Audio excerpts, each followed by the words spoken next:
Hello, everybody. Welcome to a very special episode of Allegedly Bravo. I'm Lauren, and I am here with blonde hair, black heart, Blake. Yes, All the bees. I yeah, so many bees. I'm so excited to be here with you. Oh, thank you. Thank For you for having me. I'm oh excited my to be here too. Oh my gosh, I'm like so excited. So excited. So for those of you who don't follow Blake, what are you doing? Good question. What are you doing? We have to talk about that. Go follow him right now. And second, he is the person who interviewed Patrick Summers, his first interview. Yeah. Yeah, how did that happen? How did that happen? That What's is what so I need to funny? know. Yeah, well, what's so funny about it is like, in my mind, I was just thinking like, oh my God, this is so cool. Like, what a great moment for me, not realizing that like to everyone else, they're like, that's a big red flag. Like the fact that he's going on this guy's podcast is a big red flag. So I don't know. It happened really organically. When all of the like, social media nonsense started between him and Lisa Rinna, I was just commenting on it like I always do. And I was, posting, what I thought are like funny memes and stuff. They And like, were funny. Yes. thank you. Thank you. Confirmed Tweeting funny. about it. Well, he clearly thought they were funny too, because he found them and started sharing them. And that's actually how he and I connected. Like a bunch of my followers started being like, oh my God, that Patrick guy is like reposting your tweets onto his Instagram story. So I went and saw it, and that's how he and I connected, and we started following each other. And I just DM'd him and was straight up like, you need to come on my podcast. And he responded and was like, name the time. And that was kind of it. Oh my God. That's like, you know what? Shoot your shot. I say it all the time. Shoot your shot, because look, you shot your shot and you landed a freaking exclusive interview, like with, I don't even know what to call him. Like is he a personality? Like what? I mean, yeah, it's hard to say. Like he's certainly not a Bravo leb, but he is now like in the Bravo verse forever. Yeah. Like he's akin to like a Dana Wilkie from Beverly Hills, where like she's not a Bravo celebrity, but she's there. She's like in the world. We know who she is.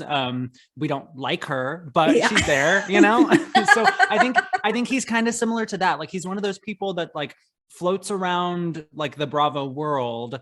And I mean, I honestly think that he just saw an opportunity for, in his mind, to like become a Bravo lab, and he inserted himself. But I mean, he certainly does not get that official title, at least not for me. No, not for me either. And then I was like, do I call him an influencer? Because I feel like we're all very under his influence right now, but like, yeah, I'm also not buying what he's selling. So, well, right. I mean, and at this point, I feel like the only thing he could influence me to do is like, I don't know, drive off a cliff, because I'd sooner do that than like talk to him anymore, honestly. Oh my God. He's I feel a little stupid, because now looking back, it's just like, yeah, he's a straight up psychopath. I should have known. Well, hindsight's 2020, but like, I mean, I would have done the same thing. Like I would have been like, so let's talk about it. Sit down face to face. Tell me what's going on. Like, why wouldn't you?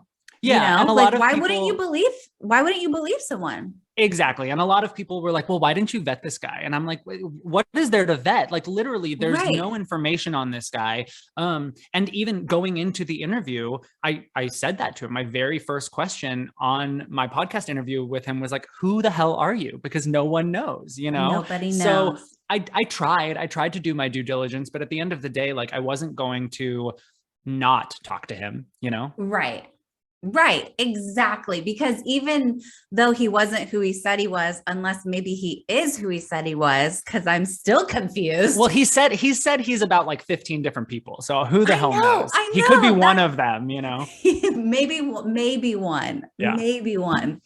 But I'm still confused, because I feel like, so when you sat down with him, which was our first real deep insight into this whole thing, Yes. He was saying that Lisa Rinna No, that Kathy Hilton paid him to do it, right? Or how did it start? I can't even Yeah. remember anymore. So when he came on my podcast, he was still spinning the story that he and Lisa Rinna were old friends, or they like linked up because he was in the industry and he had been cast to do this reality show. And so they had reconnected for him to basically go to her and ask for advice or tips on like what to do on the show or what to expect from the show. And he said that from that like reconnection and that meeting, there was like a little tiff where she had said something racially insensitive about him. And now this to me was an exclusive, because this was the first time that he or anyone had turned the like racist narrative onto Lisa Rinna. Because if you recall, for the past month or two, all of those like racist fingers have been pointing at Kathy Hilton. Yes. So when he said this, I definitely was like, okay, this is an exclusive. And that was actually the only clip from my interview that I shared and put out there, was of him basically saying Lisa Rinna had said this about me. So basically, according to him, she had said something racially insensitive, which then started like, you know, a little trail of gossip and people talking about what was said. And so he then texted her and was just like, you need to stop talking about me or I'm going to expose you. And now again, in hindsight, looking back, like, I should have had the texts right in front of me, because if I had read them, I would have been able to decipher like, okay, well, what you're saying doesn't really add up with like the responses, but that's, you know, totally my mistake. I know, moving forward for the future. But yeah, I mean, there are a lot of things that didn't add up, but this is what he was saying to me on my podcast. He also said that he knows for a fact that Harry Hamlin is gay and they've like been out at the gay clubs together. There were a lot of accusations thrown around at Lisa Rinna and Harry Hamlin. So from there, I put out the episode. And like I said, I put that clip out. I was promoting it. He was promoting it. He was retweeting stuff that people was saying. He was like screenshotting it and putting it on his Instagram story for hours, like 5 or 6 hours after the episode dropped. He was really pushing this narrative. And then at about like 6 or 7 p.m. my time, so maybe, you know, exactly 6 hours after I'd put the episode out, I got a DM from someone with screenshots of a conversation that he had had with another account, Your Moms Are Watching. And in these screenshots, that's what you were alluding to, where he now is saying that Kathy Hilton put him up to this. It was all a ploy to take eyes off of her and put them onto Lisa Rinna. So when I see these screenshots, my initial instinct is like, okay, they're photoshopped. This is bullshit. He, you know, he just did this interview with me. He's not going to go like, and he looked you in the eyes. Right. Well, and my biggest thing in all of this, which I still don't understand, is why come clean? Like, honestly, that doesn't make sense to me. So at the time I was just like, there's no way he wouldn't sit down for this interview, be promoting it, and then like go tell some other random person, oh, by the way, that's all bullshit.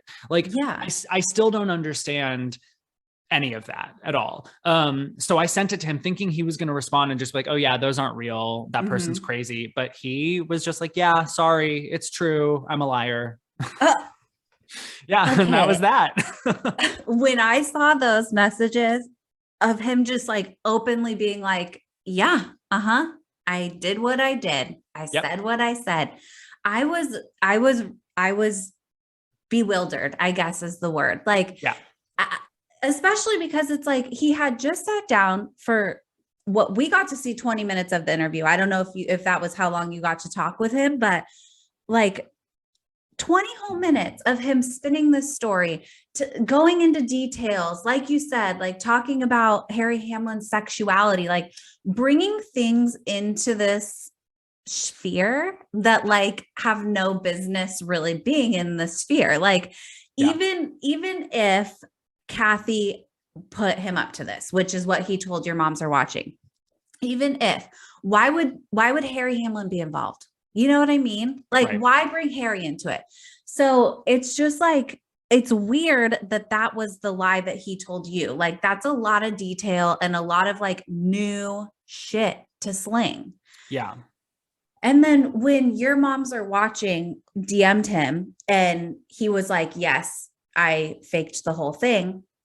She went on Instagram live and was saying that like all these people were going into her comments and were like telling her, oh, this is all fake, you're faking it, like all this stuff.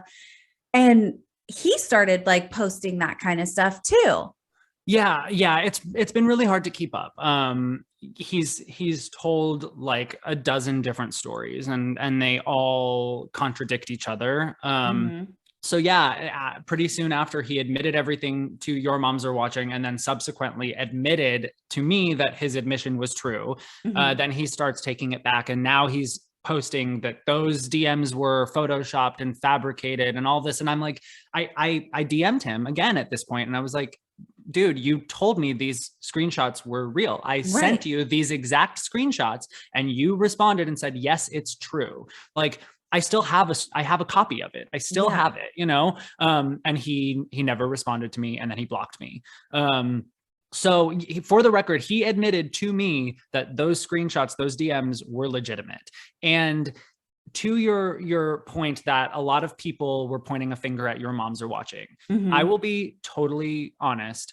I thought she was in on it too at first. And I will tell you why. Because again, my biggest question, why would he admit this to her? And it's not specific to her, but just why would he admit it to anyone else? You know, my question is, if he wanted to have this big explosive admission, wouldn't the podcast interview you just did, wouldn't that have been the place to do it? Like, why come on a podcast and lie and then admit the truth in a DM later? Like, wouldn't the podcast be the place to like, okay, I'm going to tell my truth now, you know? So that didn't make sense. And this other account, Your Moms Are Watching, obviously everyone took the story from her and ran with it. And so her account has been named everywhere. Page 6, Radar Online, Lisa Rinna was reposting it. Like, everyone shared it. And I will be totally honest. I got my fair share of attention, and I live for the applause. So I was into it, but there was a tinge of jealousy and like, hey, why aren't these accounts sharing like my podcast? Like, that was an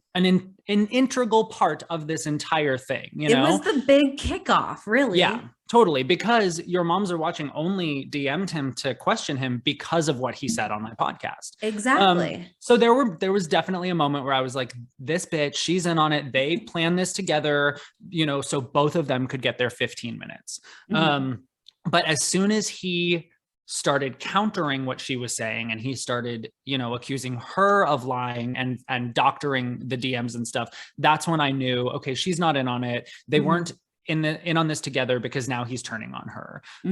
So yeah, I think that she is totally innocent. To those who, you know, suspected her at first, I get it. I was there too, but I think there was just so much happening, and Patrick was pointing fingers every which way, that it was easy for us to just kind of like look in whatever direction he wanted us to look.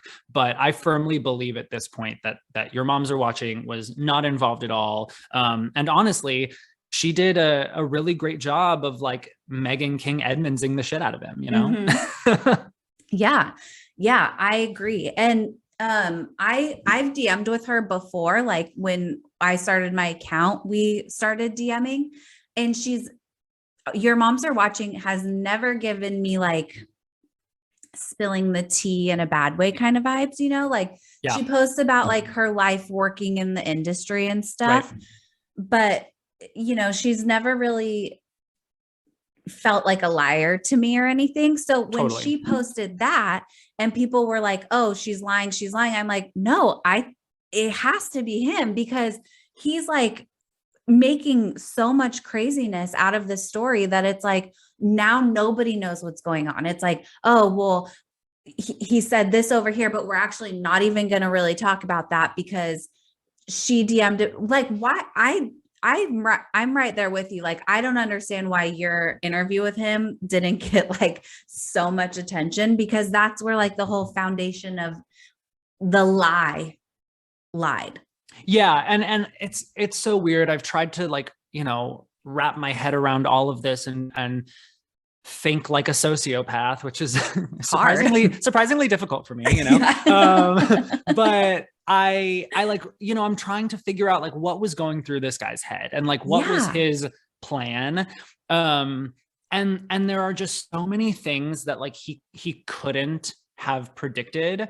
So I am firmly now of the belief that he inserted himself into some drama and just kind of took us all, including himself, on like a very bumpy, wild ride. And I don't think that there was much of a plan. I think he was just kind of like rolling with whatever punches. And that's why so much of what he did and said is like so stupid, because I don't know. It doesn't make sense to me. You know, like he couldn't have predicted that Lisa Rinna was going to post a phone number. So like that right out the gate, like, you know, he couldn't have planned that.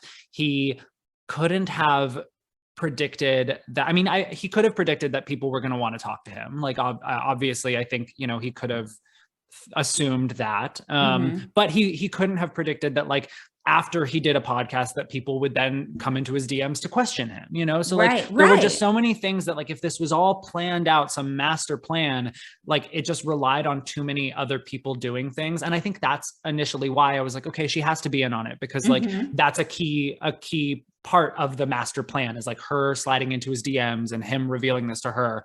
But now I don't think that there was a plan. I think she really did listen to the podcast and was just like, what the fuck, this guy's crazy. And, you know, then it just kind of snowballed. Yeah. I mean, it took off. Yeah. Yeah.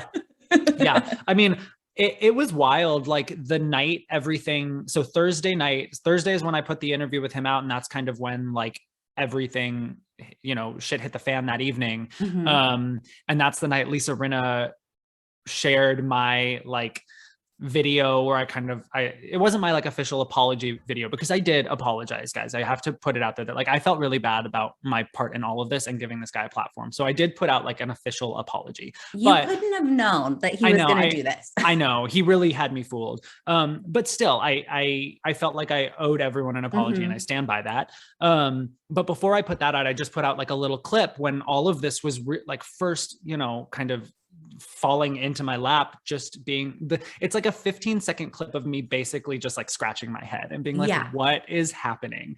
But Lisa Rinna shared it. And so that kind of, you know, obviously then my DMs were crazy. My notifications were crazy. And I was just like up for like, I'm old. I go to bed at like 9 every night. But that night I was up until like 1 a.m. just like talking to people and DMing with people and like all of this shit.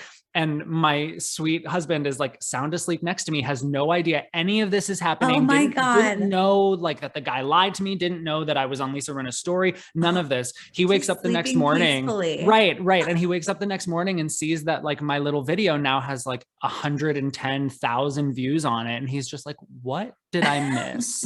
And I was like, I wish I could tell you. I honestly don't even have an answer. I don't even know where to begin. Right. I might have been conned. Yeah, no, in my best Vicky voice, I was conned. I know, I was conned. Oh my God. Did you ever reach out to Lisa Rinna? I did. She hasn't seen any of my DMs. So someone else must have sent her that clip of me that she shared, because she didn't like, I would be able to see if she saw it because I tagged her in it. So someone else must have sent that to her, but I did DM her and I was like, I'm the guy who interviewed Patrick. I'm the guy who put out that clip of him saying you're racist. And I am really sorry about that. Like I took full ownership. I didn't want to go hide behind anything. Like you know, I take full accountability for that. And so I did DM her and apologize. And then I also, you know, gave a like personalized apology to her on my podcast as well, just because I really do want everyone to know that like, while yes, I can, you know, make lemons out of lemonade, or, you know, to be like Shannon Bedore, when life hands me lemons, I put 9 in a bowl. Yeah. So I'm trying to make light of all of this, and we can have some fun with it. And obviously, like I said, I've been enjoying the attention, but I don't want people to think that I'm just like lapping this all up, or that this was something that I was in on, or something that I endorse at all. I don't. This guy's a psychopath. I hope to never have like a pathological liar on my podcast again, unless I know he's a pathological liar like beforehand, right. like had I known, like had he just given me a heads up, like, yo, question everything I say, Yeah. we could have had a better interview, Yeah, it would have been like a little more like I would have really gotten in there, if you know that. I know. And now I think now that I've had this experience, I will be more comfortable being not like hard on my guests, but like, if something they say doesn't make sense, like I'm going to question it from now on. Yeah. But, I'm still like a newer podcast. I'm still, just starting to make a name for myself with these guests that I'm bringing on. And at the time, like for all I knew, everything he was saying was true. He does know Lisa Rinna. He is going to be on a show moving forward. So like, I don't want to piss this guy off. I don't want to piss anyone off, Right. So I was really trying to be respectful and not question him. Now I know, question everything. Question everything. Everything, everyone. Yeah, no, red flags Trust everywhere. no one ever. Number Honestly. one rule. Yeah, number one rule of podcasting moving forward.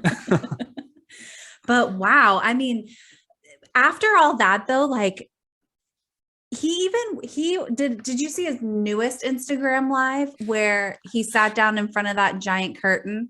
Yeah, it was so weird. So like, first of all, I don't know, because even when I did my interview with him, a lot of people commented on his background in that too, because he was in front of this huge like shelving unit, but there was nothing on the shelves. There was like one tiny little plant and maybe like one little book. Yeah. And a lot of people were like commenting even before he admitted the lie, but they were commenting being like, something's off with this guy because he doesn't have anything on his shelves. Like that's how he's a psycho. But this second video too, it's like some weird like ransom video. Like it's him in front of this giant wall with just like a curtain pulled in front of it. Dark in the room. Yeah, very odd. He rambles on for about 5 minutes. What's really interesting about it is like the focus of his whole, I think this is supposed to be his like final exclusive, like, last word on the matter or whatever. But all he really talks about is like his family and how now he needs to protect his family. Right. But I'm thinking to myself, like, no one dragged your family into this. No one really cares about your family. Right. But you're making your family look really stupid right now, Yes. At one point he mentions that his dad like works for some like diabetes organization. And then he goes on like literally like a 30 or 45 second little tangent where he's like explaining to the viewer what diabetes is. And it's like, what does this have to do with like you doxing Lisa Rinna? Like it was so weird. Once again, he's like just trying to get us to look everywhere but at him. He brings up how like, since all of this came out, it's been revealed that he's adopted and like no one knows he's adopted. And like, I never heard that. I didn't hear that either. But what's interesting is, after he put this out, I saw someone post and was like, dude, I found your mom's Facebook and she talks about you being adopted like all the time. Like it's not a secret, So I think he's just finding any way to make himself into a victim. Yeah. And something that I've pointed out a lot, and I posted a little video about it on Twitter too, after I watched his, like bullshit video. Yeah. But I was like, there's no remorse, there's absolutely no remorse from this guy. And no matter which story you want to believe, whether it's story A that Kathy Hilton paid him, or it's story B that he acted alone and Lisa Rinna just like turned on him, or story C that Lisa Rinna actually paid him to do this, like no matter which way you look, it's not right. And like, no matter what justification he's going to give, there should be an apology attached to it. It should be, I did this because, Lisa Rinna paid me, but I'm so sorry I did it. I shouldn't have done it, Right. But all he's saying is like, well, it's not my fault. Why are you guys looking at me? Like I'm adopted and my dad knows what diabetes is. Yeah. Like, shut the fuck up. Like, sorry, I didn't know what diabetes was. Like, just kidding. We all know what diabetes is. Yeah. It's just, it's all very weird. A lot of deflecting, a lot of gaslighting. He's just like a very manipulative, sociopath. I'm no doctor, but But he checks all the boxes, yeah, exactly. Like just a very rough estimate. Yes, you're a sociopath. Yeah. But the other thing he was like talking about, and I can't remember if it was like, now this is all like mumbled up. I can't remember if it was in your interview or his ransom video, but he was he was saying that he's like a mega PR person. Yeah. Yeah. I mean, I think he's definitely said that in my interview. And then he's kind of, that's like one through line, like one thing that stayed consistent is that he's like some marketing genius for like all of these celebrities. But again, how genius of a marketer are you if like you had some secret plan and now like all of it is revealed? And once again, that leads me to my original question, which is, if any of these things were true, like if anyone hired you as a client, why are you going and revealing all of this to your moms are watching? That doesn't make sense. None of that makes sense. Like, to this day, the biggest question mark of all of this is why come clean? And the only answer I can think of is that he wanted the attention. That's literally the only answer, is that he just wanted people to talk about him. And look what we're doing. We're still talking about him. I mean, and I will keep talking about it. I know, I'm still fascinated. Like, I'm disgusted with myself. Me too. People keep saying to me, like, you just need to let it go. Stop giving him light. And I was like, no, like, and especially because like, I'm a little part of this. So like, I'm going to milk it for all moment, bitch. Yeah, no, 100%. Like, put this on my tombstone. Interviewed Patrick Summer, RIP. No, for real.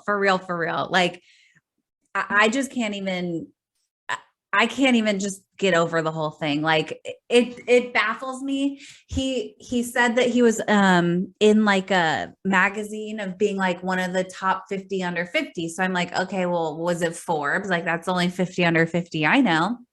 So I looked it up, nothing. Like I Googled him, nothing. Like there's literally nothing on the internet about this man.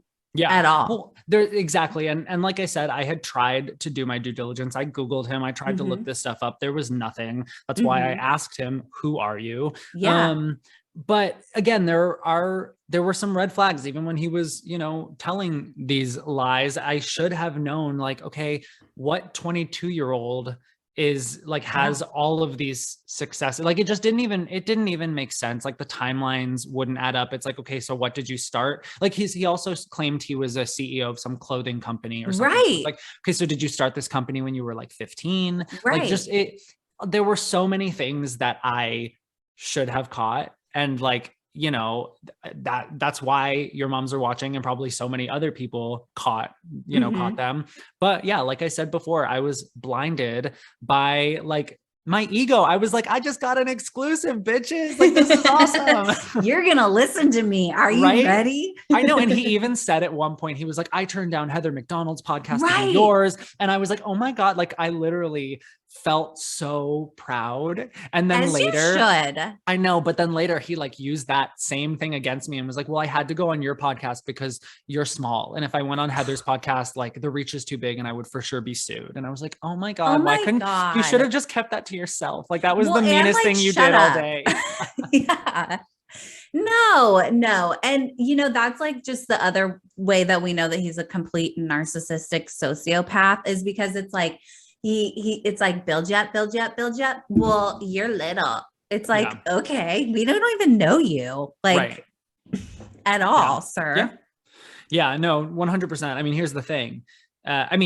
Now if you Google him, a lot will come up. But a week ago, like we said, there was nothing. A week ago, if you Google me, stuff comes up. Like my podcast comes up. So there you go. Exactly. Patrick, are you listening? Yeah, we know you are.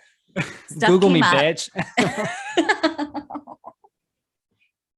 But really, bitch. Did I like it? I went really low there. Bitch. He just brings it out in me. He makes me really angry, and like, he gets my testosterone boiling. Yeah, exactly. I can't get over it. I really can't get over it. Yeah, it's definitely been one of the like wildest experiences I've had as a Bravo podcaster. And this is coming from someone who has been in a full-fledged fight with Tamra Judge. Oh my God. I've been stood up on a date by Jen Shaw. Oh my like God. I've had some like weird experiences with housewives before. Yeah. But this like takes the cake in terms of weird Bravo shit. Right. Well, because the reason that this is like so unsettling, I think, is because like the things that he said and like the accusations that he dropped like were so big that I think almost anyone would be taken aback hearing that for the first time. Like face to face, if someone was telling me like Harry Hamlin XYZ and Lisa Rinna's a racist, like I would be like, what?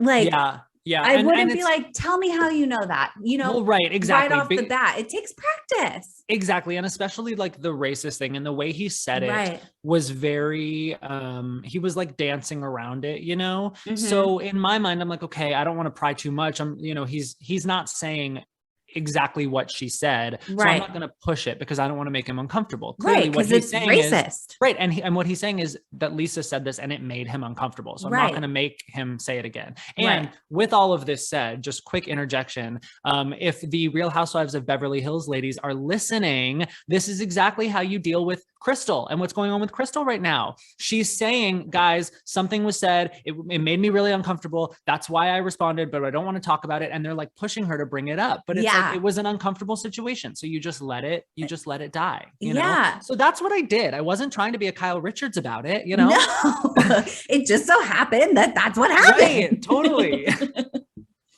And honestly, Kyle Richards, like, I can't believe I'm admitting this out loud, but she's my favorite. Yeah, there's something about Kyle.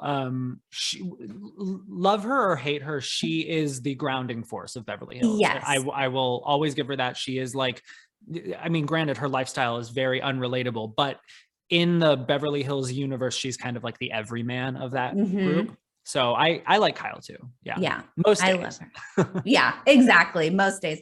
I was like really not into her when she was like sitting down on the ground, like telling Crystal that her feelings didn't matter because Dorit was upset. And it's like, okay.